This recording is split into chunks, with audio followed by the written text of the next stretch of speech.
Okay, this is not the greatest angle for it, but hey, it works and I'm able to do the video. Right. What I need to do quickly though, I should have thought about it, but who cares, is I need to get all the cards that are the same together. So this will take a second. Because obviously then it's like, oh, you run so and so many, as you can see here, sort of thing. You know, so just give me a second. That goes there, that goes there, that goes there. This is a new one, so that goes there. That's a new one, that goes there. That one's a singular, so that goes there. That one's new, that goes there. Then this is singular, so that goes there. This is normal, so that goes there. And then that's singular, that is normal, and then that is that, and then that is that, and then that is that, and then that is new. Shit. Leave that there. You're seeing cards, you're not supposed to see them yet. This is a third of a video, guys. Oh, I should have thought of this. Oh boy. Right, and then that's singular. And that is, where did I put that? I know I've had them before. Where did that go? It goes there. And then that goes there. That's a singular, weirdly. Shouldn't be a singular, but it is. I want to run more of that, but yeah. This is basically my commentary while I sort everything out. Because again, should have thought of all this, but this is the first deck profile, and you know, things are going to run a little kaput. Anyway, right, as you saw there, we might as well go through them. Spell cards first. You want to be running 3. That's if you want to make this particular deck yourself. I personally wouldn't recommend it because they're kind of dead, especially with the cards I've got running for them, because there's no really playback ability. But you know, I'm running 3 Rise of the Abyss Kings because that is the best Abyss script you can get. Then what I'm going to do is I'm going to put that there so it's out of the way, I don't accidentally pick it back up. You want to be running 3 opening ceremonies as well, because that's yet another good Abyss script. You're going to see quite a few 3s. This is a good one because it allows you to gain 500 life points. Abyss script, Rise of the Abyss King allows you to destroy a monster, because I just realised I didn't tell you what it did. Also, or a spell or a trap, it's just got to be equal to the amount of Abyss actors in face-up attack position that you have. Then you want to run 2 Allure of Darknesses, because you've not really got a good draw method, and this deck is very unstable if you don't get the right cards. So you want to be able to draw as much as you can, so Allure of Darkness is very good for that. Then you want to run 3 Fire Dragon's Lair, because even if it's destroyed while it's face down, it can still use its effect, and you banish from the opponent's extra deck, which is what True King Lymphgasm used to do. So this is sort of like a backseat on it, but it, again, only really works in Abyss Actors, so you know, it's not overpowered because it's with a shit deck. No, you know. Then you want to be running a singular Dark Hole because it's been put back to 1. Otherwise, I would have said use 2. Because this is a very good spell for this deck, because obviously it's all pendulum, so you can bring them all back anyway, while your opponent could hopefully not. Then you want to be running a single Abyss script Abyss Tainment, because that's the only amount of copy I've got for it. I want to get more. I probably will do at one point, but I would potentially run 3 of these and maybe run, I don't know, maybe 1 less Fire Dragon's Lair or 1 less Opening Ceremony, or even 1 less of both. Because that will allow you to bring any Abyss script from your graveyard back to your hand. So it's very good in that sense. Then we're going to move on to traps, which is very little. We've got a singular Scrap Iron, just to piss off your opponent really. This actually won me a card at one point during my locals. It's actually quite fun. I managed to get a Fright First Save Tooth out of it, so very good. I also run a singular Mirror Force, as you probably saw in this hand here, because I'm a fucking moron. But yeah, you want to be running 1 of these, because obviously your opponent could be running anything, so it's always good to have the back row of front row destruction. Don't know why I said it that way, but yeah, that's what you want to be running. Then you want to run 3 back stages, because with 3 back stages you can send as many Abyss Actors as you want to your extra deck. If you're playing by Link rules, aka the new rules, aka the rules, you only really need to run like maybe 2, if that, because you can't really bring from your extra deck much. Unless you run Link capability, which I haven't, hence why this is a shit deck. hence the title. But then we're going to move on to monsters. I'm going to show you... Oh, hang on, no, I've got 3 other traps I didn't see that are in my singular pile. Single Pendulum Reborn. So if you run like Xyz or whatnot, which I am, when it gets sent to the graveyard, you can use the Pendulum Reborn to bring them back. Actually works out quite nicely, because obviously if you detach an Xyz material and it's a Pendulum monster, it still goes to the graveyard. Then you want to be running a singular Waboku to negate the destruction as much as you can, because obviously you're going to be going up against cards that destroy your field quite a bit, and with the new link rules and that, and you're only using pendulums, you're kind of fucked, because you can't bring them back from the graveyard, you can't bring them back from the extra deck, and half the effects require your monsters to be on the field. So Waboku's very good for negating the destruction.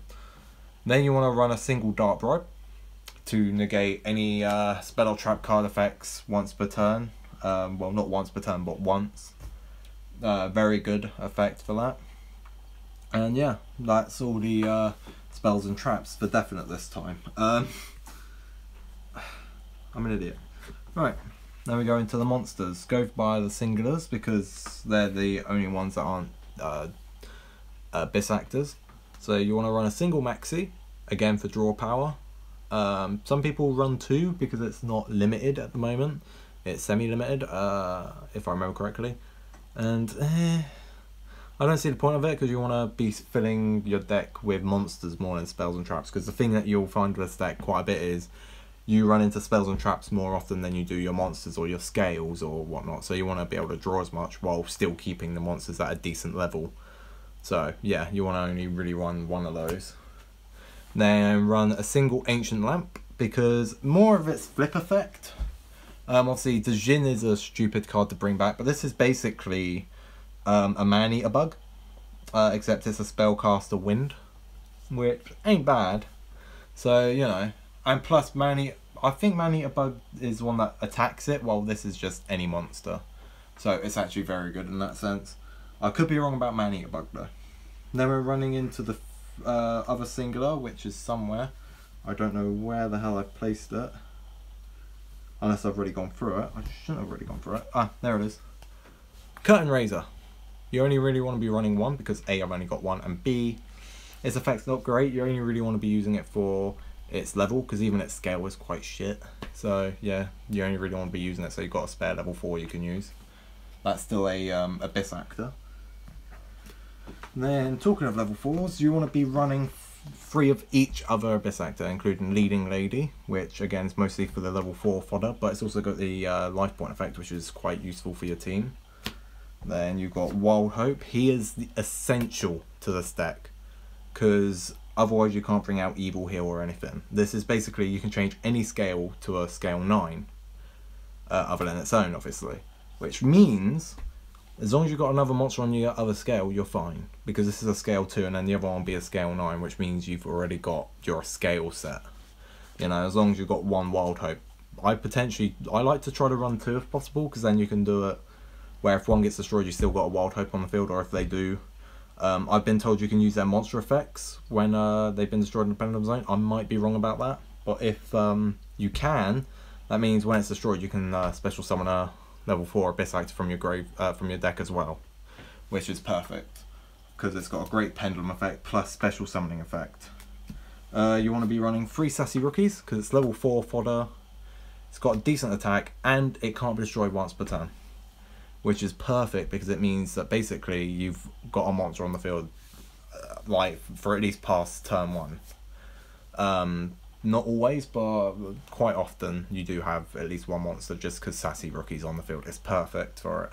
And also, with the new link rules, Dark Hole is a good play with him, because obviously he won't get destroyed, but your opponents would. And if they're running pendulums, then they can only bring back 1, while you've already got your monster still on the field. It is very good for that. It's a really good combo, because Dark Hole doesn't destroy it, and then you can carry on playing. You want to run 3 extras, mostly for fodder for your Allure of Darkness, but also for the fact that you can send it to the graveyard from your field to add any Pendulum Abyss Actor from your deck to your Pendulum scale. So if you don't have Wild Hope, you can use extras to bring Wild Hope to your scale, immediately. It's kind of decent for that. But I mostly use it for Allure of Darkness fodder, personally. 3 Evil Heals. You can't bring him out without Wild Hope. Well, you can, but not Pendulum Summon, because he's a level 8 and all the other ones are scale 8. While Wild Hope obviously puts it to 9. So yeah, that's the only way you can bring this guy out. And he's very powerful. He decreases your monster's attack points by 1,000 when he gets brought out for every Abyss Actor you have on the field. Plus, if he destroys an opponent's monster by battle, you get an Abyss Script from your deck. It's really good. Is it deck or great? I'm not 100% sure, hang on. Oh, in your graveyard. But still, that's Abyss-tainment without using up one of your spell or trap card zones, which ain't bad because obviously your Pendulum Scale now uses up your spell and trap card zone, so can't complain. Then you want to run 3 Superstars, because as the name entails, this is your main card. This is the card you want to bring out the most. It's a level 7, which means it's Xyz fodder for some decent Xyz. It also means that its effect is quite good. Its effect is it gets a Abyss Script from your deck and adds it to your hand once per turn. No, puts it on your field once per turn. If you don't use it, it gets destroyed. Which ain't bad because you can just bring any Abyss Script that you need at that time, whether it be an opening ceremony or your Abyss-tainment, so then you can start bringing them back from the graveyard, or your Rise of the Abyss King. You can just use it for that. And then obviously the effect of Evil Heal and the effect of Abyss-tainment means you're going to be running a lot of Abyss Scripts. You're going to be bringing your scripts back quite a lot. That's pretty much what this deck focuses on, is your scripts. So it's very good in that sense. So if someone uses Anti-Spell Fragrance on you, you're fucked. And the final card of the main deck is 3 Funky Comedians. The reason I love this card so much, and I sort of rated for last for it, is the sheer fact of it's a Allure of Darkness fodder, which ain't bad. But also the sheer fact of its effect. Its Pendulum effect is, if it's in the scale, which is why I like to have this with Wild Hope if I can, you contribute 1 Abyss monster on your field, Abyss Actor on your field, and then gets attack points to another Abyss Actor on your field. And that means you can have, I don't know, Evil Heal and Superstar out. Tribute the Superstar. Evil Heal now has 5,500. And that is a big powerhouse, plus his effect for when he destroys a monster, So that's not bad. And then if he's on the field for some reason, because you couldn't put him in the Pendulum Scale and you don't have an Allure of Darkness, he can tribute himself to give 800 attack points to a monster, because obviously he has 800 and he sort of uses the same effect. So not bad. And that's it for the main deck. So far, not the greatest, and I want to be running links in here, and the only one I could think of is the Link Spider Decode one, which you can use Blackwing Gofu. Yeah, Blackwing Gofu, which would kind of work because this is dark monsters, but these are also fiends. So, yeah, I might get rid of Magical Lamp for it. So, it's actually a decent combo. But for now, all I've got is the Xyz to go with. And the first one I'm running is a Dark Rebellion. Reason for it is you can get rid of both overlay units to basically have the strongest monster on the field. It's very good for that, which means, you've got the strongest monster. And the sheer fact of it only uses 2 level 4s, which, as I've shown you, there's a fair few that you won't really need for anything other than this. So he's a good idea.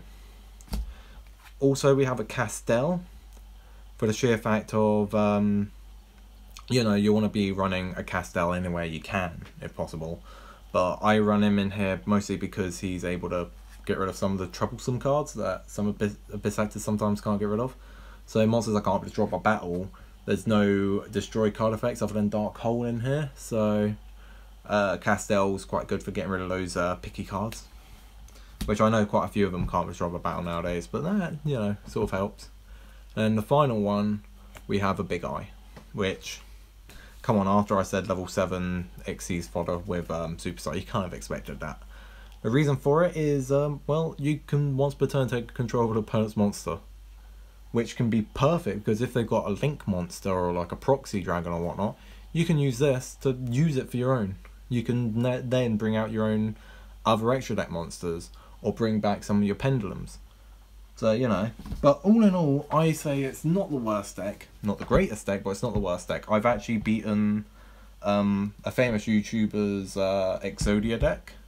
I feel I can say which YouTuber it was. Birdkeeper Toby, which you may know from Pokemon, like PokeTuber. But he obviously plays Yu-Gi-Oh! Occasionally, and he has this really powerful Exodia deck that he would come down to like these game like convention things that we had, and no one beat him. And my Ancient Gear deck beat him at one point, which there will be a deck profile of that at one point, not right now, because I haven't got all the cards for it yet. I'm proxying a few cards. I don't really want to be making a deck profile with proxies. And but that weren't me who was playing it, it was someone I let borrow that deck, so, you know, still technically beat him, but yeah. But then, the one time I beat him myself was with this Abyss Actor deck. And so, that's why I felt like this one had to be the first one that I created a profile on that isn't proxied. Because this isn't the only deck that isn't proxied, but this is the deck I felt like deserved it the most. Just because it was able to do that. So it does have some playability, because that was even in Link rules. But it's not the greatest. So you will face a lot of hard struggles, you will get a lot of losses. But when you get that win, or get that combo, it's so satisfying. So satisfying. And your opponent will hate you, because you beat him with a deck that is technically dead now. So, all in all, I would give this deck that I built, because I'm going to rate my decks when I do a profile on them. Spoiler alert, there will be a deck that, in my opinion, is like a 9 or a 10 soon. Like, I'm going to make a profile on soon, because I'm getting the last couple of cards for it. But this, I'll give it about a 4. Just for the sheer fact of, it's a fun deck, and it can win if you're very lucky, but all in all, it's not very synergized, it's very off the wall. But it's fun. It is fun. I enjoy using this deck. And I hope you guys, if you ever do make this deck, enjoy it too. Feel free to improve on it, because I'm going to. I'm going to add the Go Through decode at one point. Maybe a few other links that might work. I'm hoping for a dark Mrs. Radiant. Like, something that's like Mrs. Radiant but dark attribute. Which would be good, but I doubt it's going to happen. And even if it does happen, the link pointers will probably point somewhere I don't want it to. But, you know, all in all, not a bad deck. I hope you guys enjoyed, and look forward to more deck profiles now that I can record for longer via the live streaming option. Thanks, guys.